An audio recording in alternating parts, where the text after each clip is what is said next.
Now being loaded, all set, racing just is started. We have Cheese Blanca. Break quickly at the start, moving upon the outside, Absolute. Lorquista Verdano, the inside is Fair Wind. Eloquence in the middle portion, while Papa Ethan is the trailer by about 8 lengths of the leader. And going along for the first turn, we have Cheese Blanca by a length and a half.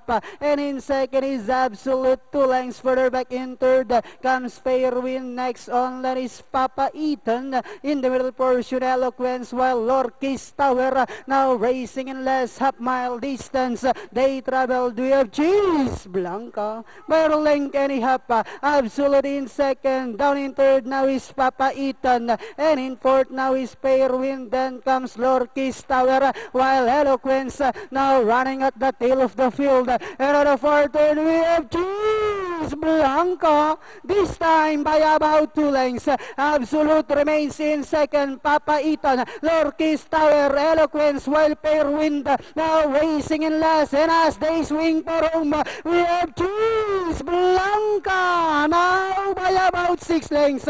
Absolute remains in second. Last 100 meters, we have Cheese Blanca, this time by about 8 lengths. And finally, Cheese Blanca. Second is Absolute, Eloquence, Lorquis Tower, Papa Ethan, and Fairwind.